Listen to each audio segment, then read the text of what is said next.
Hello everyone, a very good morning to one and all. Welcome to Vishnu IAS, and this particular lecture we are going to discuss about most important topics of geography for prelims 2020. Like, my name is Vijay Kumar and an expert in geography and environment, and I'll be helping you in one particular regard, like what are the sticking areas to be focused upon. I'll be helping you in that particular regard. Clear? So every day we would be coming up with such kind of important topics for you, which are very, very important. Clear? So please try to focus on those aspects which are very, very important in this particular regard. Because if you know, like in preliminary examination, as everyone know, we would be getting some huge questions from geography and environment. Approximately 30 to 42 questions would be coming from environment session and geography. So if you focus upon this particular lecture, you can just revise these things, and this particular lecture would be helping you in every regard. So in one such kind of important topic, the most important topic is horizontal distribution of pressure. Generally, while we read climatology, clear, we would be reading about certain aspects of atmospheric pressure, and within that atmospheric pressure we would be dealing up certain aspects like structure of atmosphere, temperature, pressure, wind system, cyclone, and different climatic zones. But in this particular regard, the most important topic from where there are high chances of getting the questions, that is pressure system. So vertical pressure system is nothing but like on the earth surface we would be having 1013.25 millibars of vertical pressure, that is mean sea level pressure, which would be acting upon. So we will see like what is the horizontal distribution of pressure. So do remember this, like horizontal distribution of pressure, if you want to understand these certain things, it is through isobars which we can understand. What is an isobar? Isobar is nothing like it is an imaginary line joining which connects the equal pressure zones on the earth surface. So by seeing these particular isobars on the earth surface, we can easily assume the pressure systems which are present in that particular region. And if you see on the earth surface, we would be having 7 different pressure belts. They include one equatorial low pressure belt, two subtropical high pressure belts, that is along 30° north and 30° south, and subpolar low pressure belts along 60° north and 60° south, and polar high pressure belts at 90° north and 90° south. So any kind of question might appear in this particular pressure system. If you see, like first we will calculate the equatorial low pressure. If you see, we would be experiencing equatorial low pressure. Clear? What are the reasons behind this equatorial low pressure? We would be understanding this. Clear? In general, if you see, throughout the year, if you know about concept of season like summer solstice happens on June 21st, right? And winter solstice happens on December 22nd, and spring equinox happens on March 21st, and autumn equinox happens on September 23rd. Last time this particular question on June 21st has appeared in 2019 examination. We will be seeing what are these in a particular lecture. But as of now, if I say throughout the year, it is not the equator only which will be experiencing maximum sun rays. So sun rays generally fall perpendicular between this particular Tropic of Cancer and Capricorn. So generally sun rays fall perpendicularly either near the equatorial zones, sun rays either fall perpendicularly near the tropical zones, or sun rays nearly fall somewhere between equator and tropics. So in general, maximum time of an year, like within the span of 6 to 7 month or 8 month, equator would be experiencing direct perpendicular insolation. So what happens near the equatorial zone is, as equatorial zone is experiencing maximum insolation, this particular region would be heated, and as this particular region would be heated, the air masses which are present near to this particular zone, they will also be heated, and these air masses on heating up, they will increase their volume. First of all, what happens to this particular air mass? We would be seeing air mass gets warmed up because of maximum insolation and temperatures which are recorded at the ground near the equator, and as they become warmer they become lighter, and as they become lighter, what happens is they expands volume, and as they expands volume, pressure within it falls, and as the pressure falls, this particular air mass tends to lift upwards vertically. So in this way, near the equatorial region, if you can observe this particular picture, we are having a vertical air column which is moving upwards. So as this particular air column is moving upwards, the pressure within the air falls, and we would be experiencing low pressure conditions mostly near to the equatorial region. So within the equatorial range, what we would be experiencing is we would be experiencing equatorial low pressure belts. So do remember this particular sequential order. As the surface is heated, air mass would be warmed up and it becomes lighter. It expands its volume, pressure within it falls, and air tends to lift upwards. In this way, in this particular region, we would be experiencing equatorial low pressure belt. Are you getting this point? So what happens? What are the climatic aspects which are developed here that we would be discussing later on? But in this particular regard, this particular equatorial low pressure belt which is present, this tends to lift upwards, that is for sure. So after lifting upwards, here low pressure conditions would be created, and within this zone, what happens is we would be experiencing heavy rainfalls. The reason behind it is, as the air masses are lifting upwards, they will also make the water vapor to move up, and hence water vapor, after moving upward in the atmosphere, they condense and they create cloud formation, and that results into precipitation. So within the equatorial region, what generally happens is, because of the air masses lifting upwards, we would be experiencing cloud formation over there, and we would be experiencing precipitation. If this is not in a uh, like mutual manner, out of 365 days, 300 plus days, equatorial region would be experiencing rainfall. So because of presence of low pressure over there, the air tends to lift upwards, evaporation happens, condensation happens, and daily between 4 p.m. to 5 p.m. we would be experiencing rainfall in this particular region. Out of 365 days, more than 300 days, we would be experiencing rainfall in this particular zone. Daily between 4 p.m. to 5 p.m., all the regions from where equator passes, that regions would be experiencing precipitation. This is what the climatic condition would be in that particular region. So what generally happens is, within this zone where we are experiencing the climatic conditions, like if you want to define equatorial climate, days are bright and sunny, afternoons get humid, evenings we would be experiencing shorter rainfalls, and within the night we would be experiencing warm conditions, warm temperature conditions prevail over there. So these are the points which you have to remember near the equatorial region. Apart from this, if you see, this particular equatorial region is also called as doldrums belt. Do remember this particular point. The equatorial low pressure belt region is called as doldrums belt. Doldrums belt, the meaning for this is calm weather conditions prevail over there.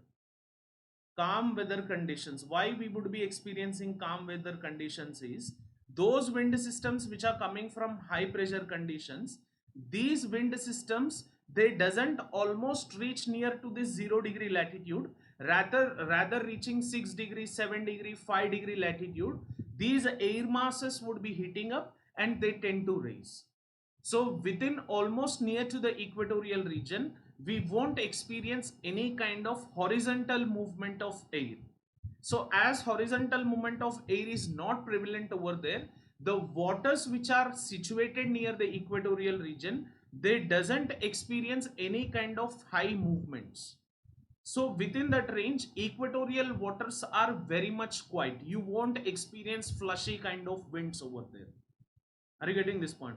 So this particular pressure system you have to remember, that is equatorial low pressure belt, which is thermally induced. And if I say one particular point here, I'll erase the ink first. This particular equatorial low pressure belt which is present, that is called as ITCZ. ITCZ refers to intertropical convergence zone.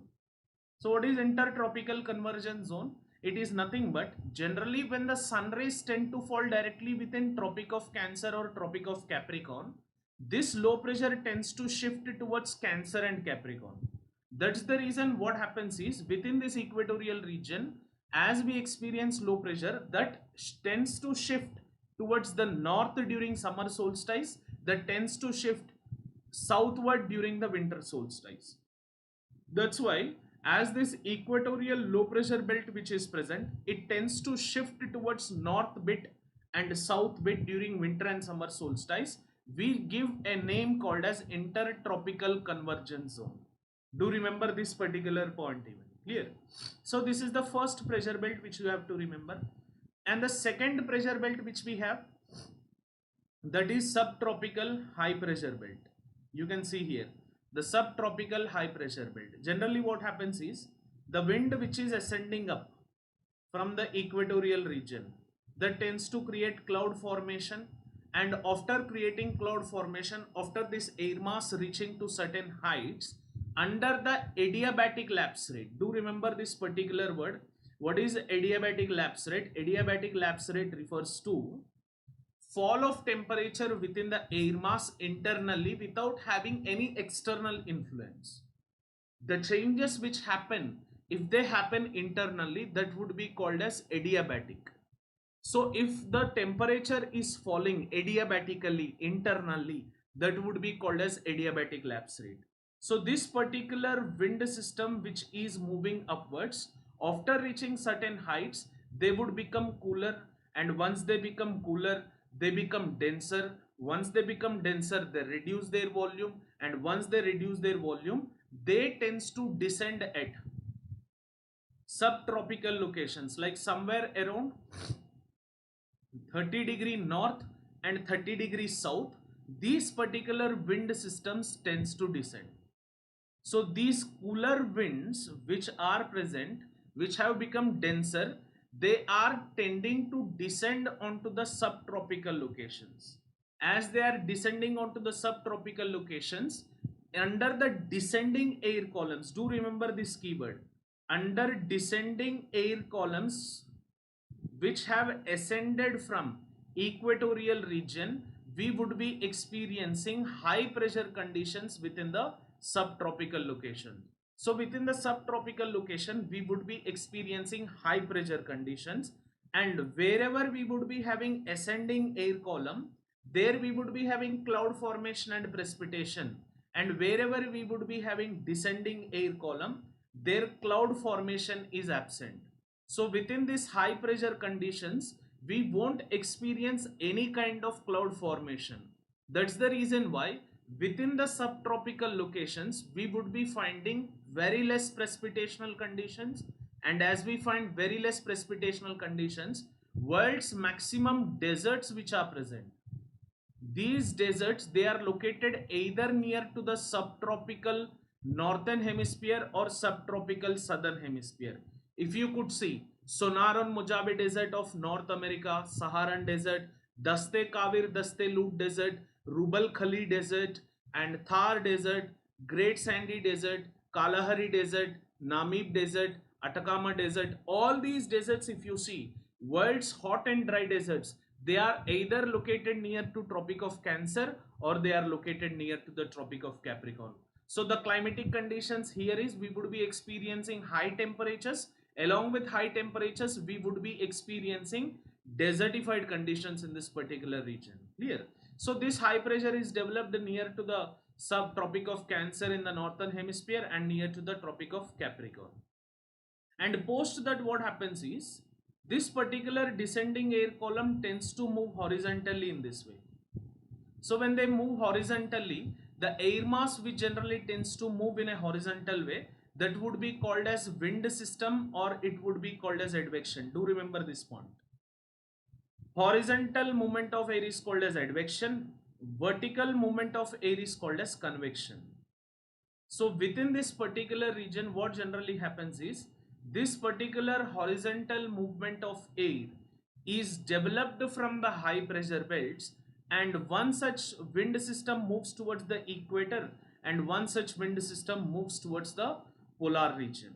and within this polar region, wherever we would be seeing, this wind system tends to move, and reaching the polar regions, what happens is the polar zone. Just 1 minute. What happens near to the polar zone? I'll be explaining it. So near to the polar zone, what happens is like somewhere around 60 degree, warm winds would be coming from tropics towards subpolars, cold winds would be coming from polars to subpolars. And do remember, cold winds and warm winds, they would never be meeting up. So what happens within this zone is we would be having development of front. So because of formation of front, this particular warm wind will be raising up and creating cloud formation and precipitation. So this warm wind here is raising up just because of formation of front. Front is a geographical term for vacuum. Vacuum is that region where air is absent.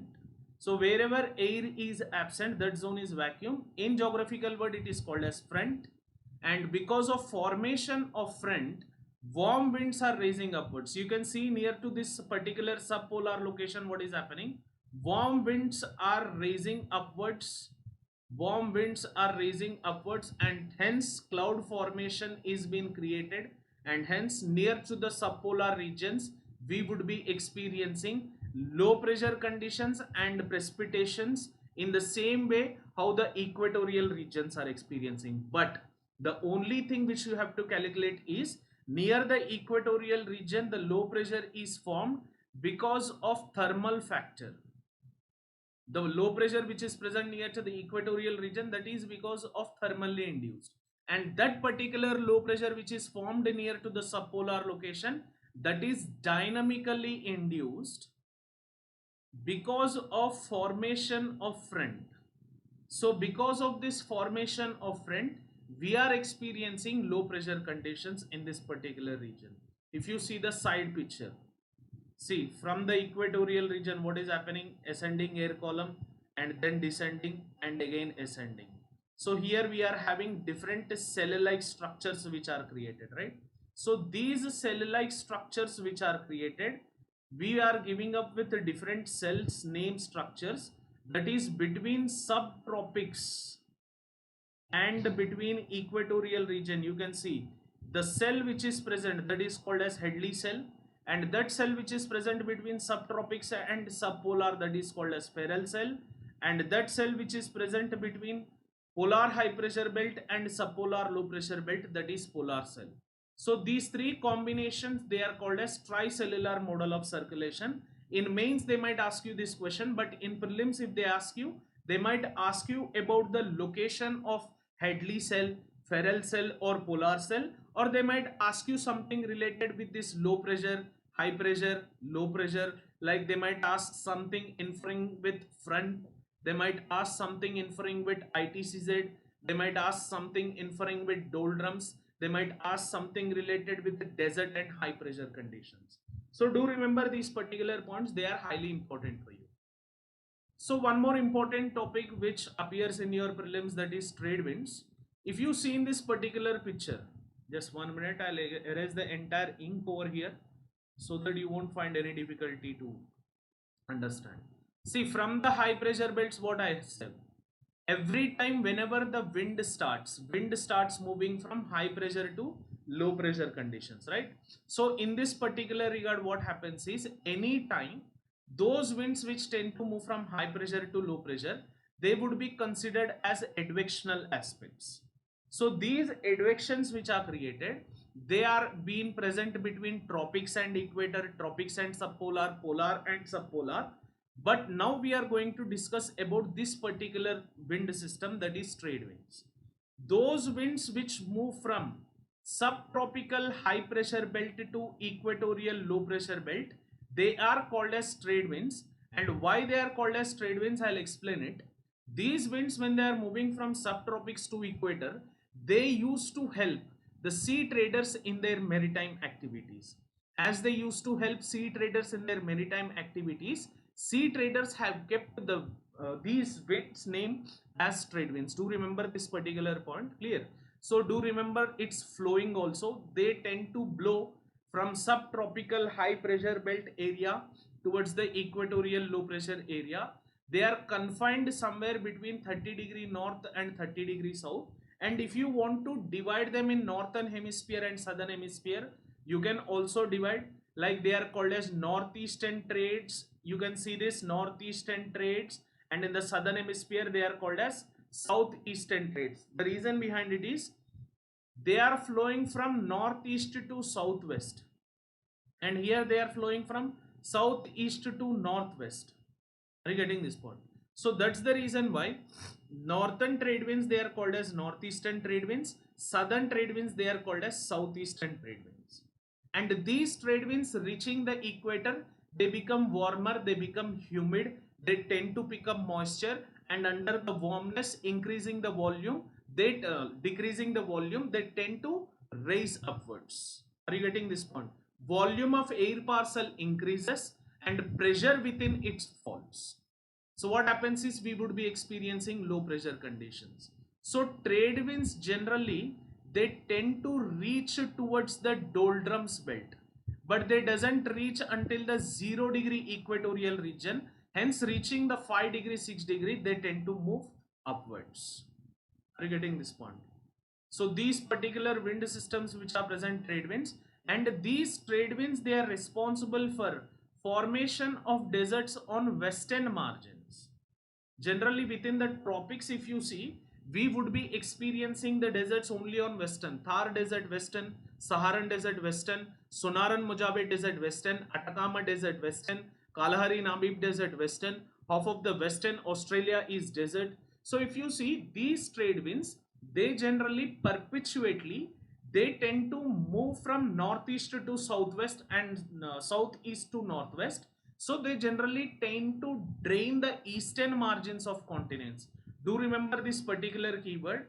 Generally these particular trade winds they tend to create rains within the eastern margins. So for example, if you have a continent, if this is Africa, trade winds when they generally tend to move, they tend to drain the eastern margins of continents. Moving to the western margin, these trade winds they become offshore. Trade winds they are onshore towards the eastern margins of the continents, they are offshore to the western margins of the continent.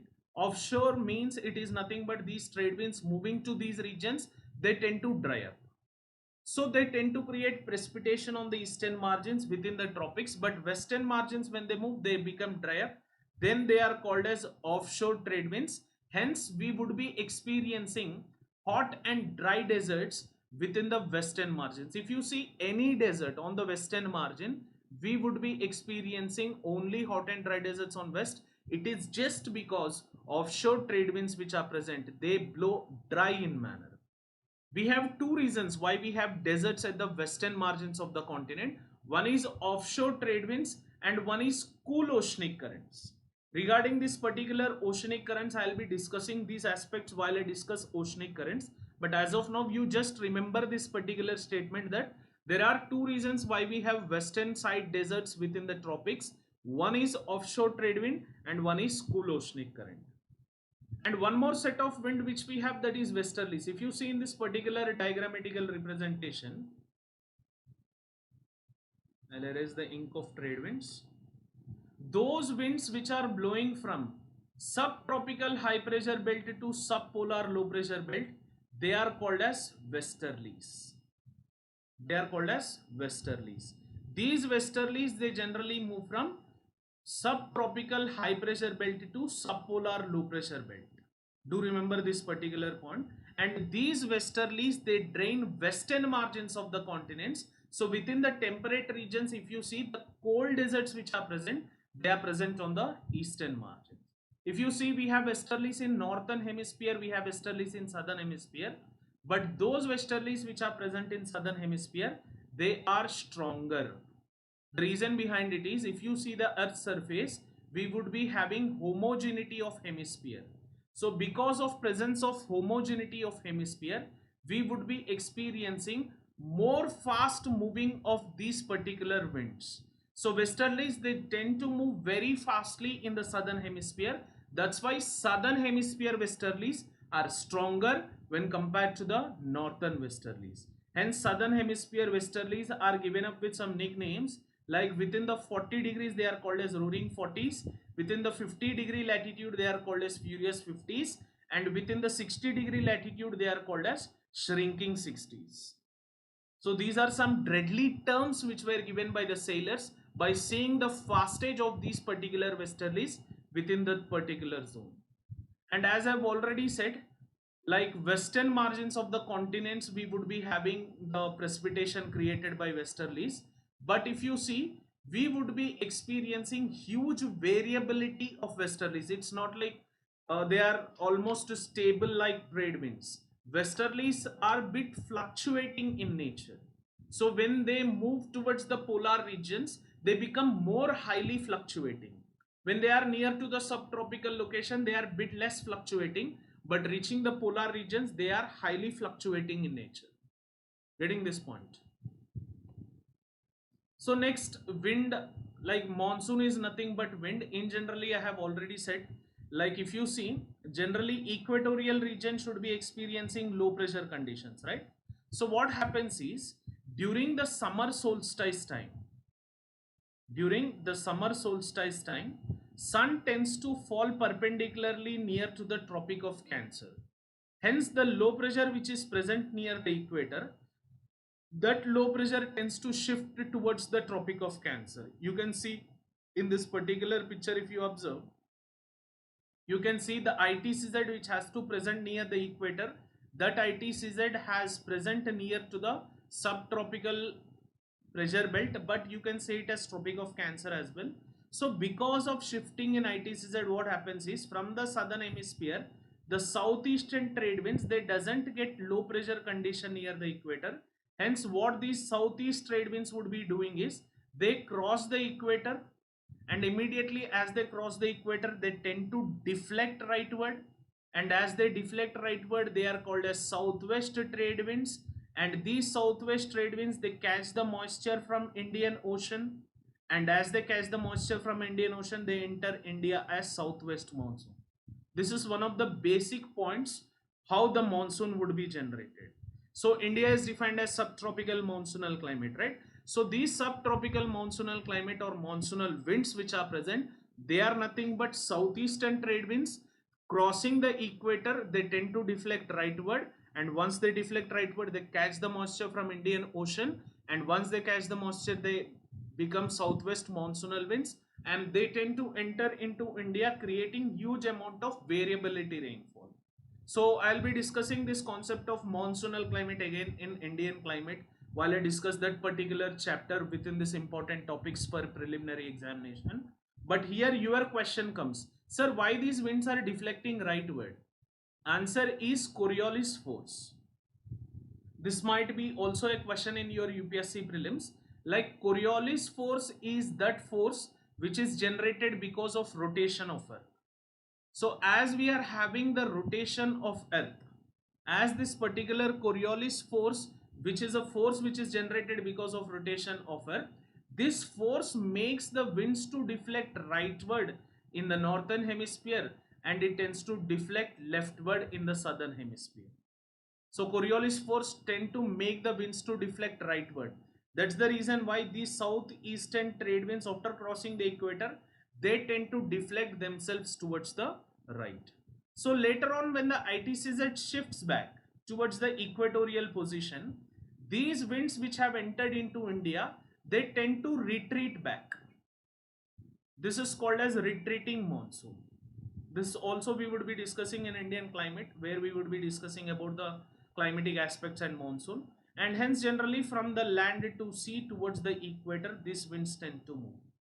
So why I'm saying this is also one type of wind, but this is called as seasonal wind. Monsoon is the best example of seasonal wind because they are coming along with the seasons, and as the ITCZ is shifting back, they are moving back along with the seasons. So deeper into the monsoon we would be discussing later on. And now the question comes, another type of seasonal and periodic wind, that is land breeze and sea breeze. Generally what happens is, let me explain one particular statement to you. Land and water at a given same latitude, if they are experiencing same amount of insolation, land heats fastly and land radiates the heat back fastly, heat very fastly. But water intakes time. Water intakes time to take the heat in, and it takes time for radiating the heat back. So what generally happens is, when we have this coastal region phenomena, within this range land would be heated very fastly if within the day section. So when land would be heated very fastly, here low pressure conditions would be developed, and as everyone know what happens when low pressure conditions would be developed, warm air raises up, and warm air raising up, it tends to descend onto the sea floor. Clear? Here we would be having low pressure conditions, here we would be having high pressure conditions. So what happens is, from the water body we would be having the surface advection, that is horizontal movement of air. So this horizontal movement of air is moving from sea to land. So hence what happens is, in the day sections we would be experiencing sea breezes which would be hitting the land. This is what which happens in the day, and reverse happens in the night. If you see, land has radiated the heat back, but the water still trap the heat. Water still in built-in, like in default manner, it would be having heat in it. So now within the water we would be having low pressure conditions. So what happens is, from here we would be having ascending air column that tends to descend onto the land, creating high pressure conditions. So what happens now, the surface advection would be from land to sea. Hence this is called as land breeze. So within the day section we would be experiencing the sea breeze conditions. Within the night we would be experiencing land breeze. For example, if you are sitting at the beach facing the beach, you will directly hit with the sea breeze. Sea breezes tend to hit you from the front side. And if you sit in the same direction in the night also facing the sea, then land breezes tend to hit from your back. Are you getting this point? So this is also a periodic type of wind. Yes, the period or the span of time might be less of 12 hours each, but this is also considered as periodic wind. Clear? So in this way this becomes the best example in the way of periodic winds. Monsoon and this particular land breeze and sea breeze, they come under the secondary winds. They include periodic and seasonal winds. Clear? So these are some of the important aspects where the questions tend to come.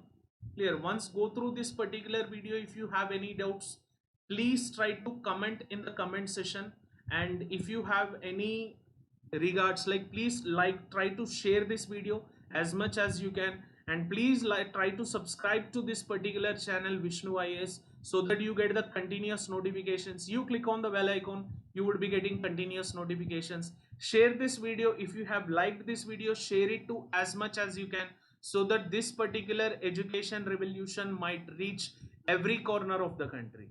Clear? So thank you for watching this session. Have an awesome day. Jai Hind. I'll be coming up with some more topics in the next lecture. Thank you.